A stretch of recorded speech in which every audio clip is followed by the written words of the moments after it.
Welcome back. If you haven't already, please hit that subscribe button and then hit the bell notification button next to it. You'll be notified of any new uploads. In the last few days, my subscriber count has gone whoosh. I think most of you are here for the Range Rover videos. If you have looked back over our channel, we don't just do Range Rover Range Rover videos. We do a lot of the old on the farm and bits and pieces. So, being as looks like we're on for moving, we're now doing the mammoth task of packing the house up. So we're starting out in the garage. We sold the Rotavator the other day. Now that is the one thing I think I've, in my lifetime, actually made a profit on. You can see back, I'll put a link up there or there. It was a Ferrari. We had a Ferrari in the garage. It was a Ferrari 72S, two-wheel tractor basically, with a Rotavator attachment on the back, diesel engine,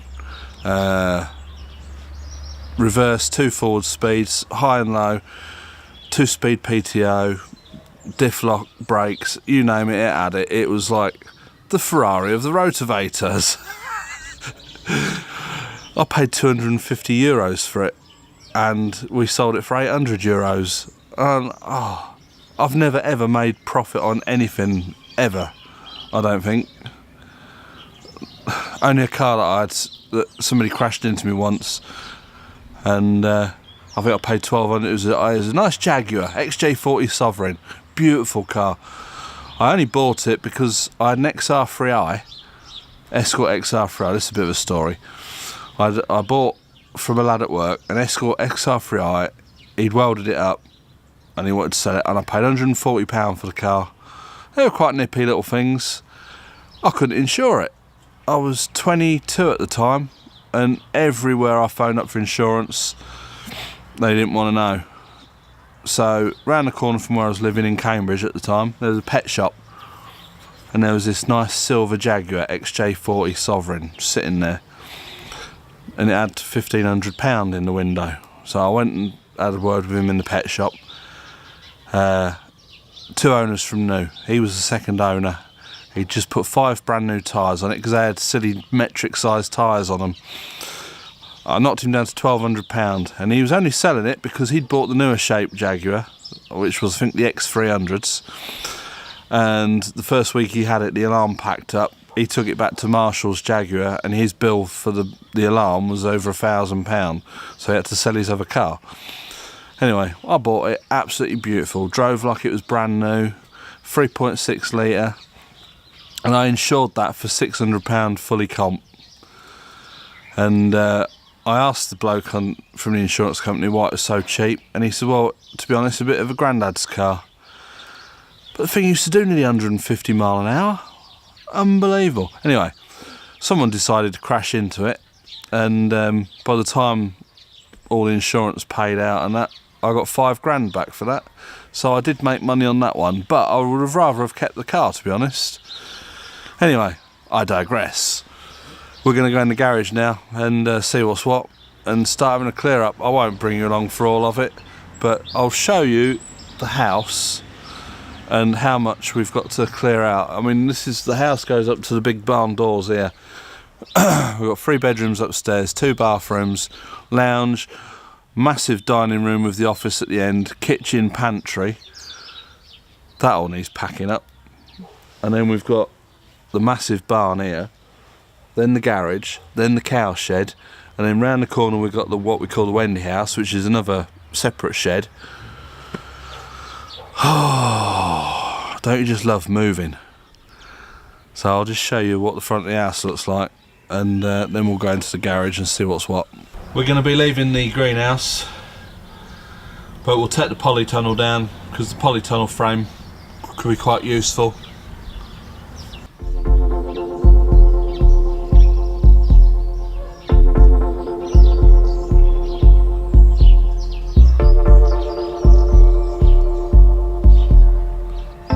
All these tools have got to go.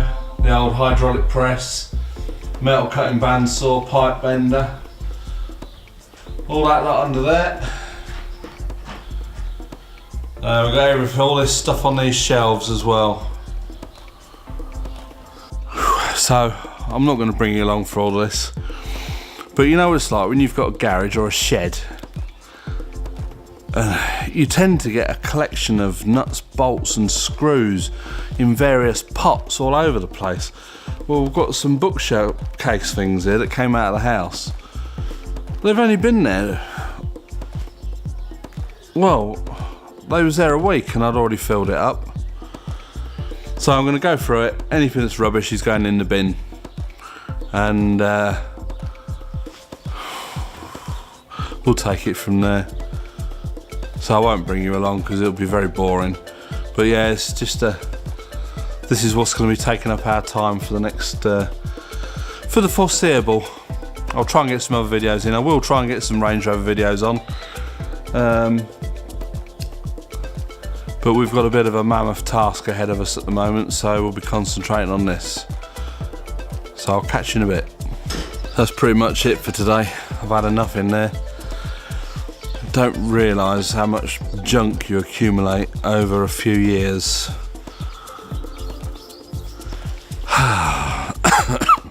When we get the new workshop sorted, concrete floors, workbenches in, racking on the walls, and I will sort out nuts and bolts, screws, hopefully. At the end of the day, I'm still going to have a big tray with miscellaneous nuts and bolts, as most garages do. I remember the first garage I worked at, used to spend ages sifting through the nut and bolt tray. You know, used to like work on classic cars. Used to do it Morris Minors and stuff, and you know, you got Silly Freds, Whitworth, and all that kind of thing. And I used to spend hours trawling through the trays with all the miscellaneous nuts and bolts in. Anyway, that's enough for today. We've done quite a bit in there, and it's just spitting with rain now. Oh, there's Ludo. Where's he been? Ludo, mate, come here. Come here. No, here. Say hello. Look, on the telly. Yeah, look. Ooh, good boy. So yeah, that's pretty much about it for today. Looking at what's happening, you know, now I don't think we're going to be getting any chilies growing this year. If we get moved over to the other house, sort of, what are we on now? February. So signs the contract on the 14th. Oh, 10 days, it's 3 months. So March, April. We might be in for May, so I might get some seeds in May, hopefully. So that we could be at the other house sooner than that. Once we've got all this lot cleared and moved over there, the house can be empty, because it can be empty until they've signed a contract and get the keys. So we might get some chilies growing, but don't guarantee it. This year is going to be pretty hectic with still doing the other house up.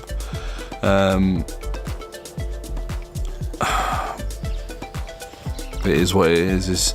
This year's just going to be a bit manic. So probably the chili side of things is going to take a bit of a back seat until we get settled in the house. Everything's as we want it. We can then get a decent polytunnel set up, and we're not rushing stuff, because it's the last thing we want to do is rush things and not be right. So we want to get it right first time, and so that's about it. So if you like this video, even though there's not much to it, please click the thumbs up. Subscribe if you haven't already. And from me and Tina, wherever she is, loading the car up by the sound of it, it's bye for now.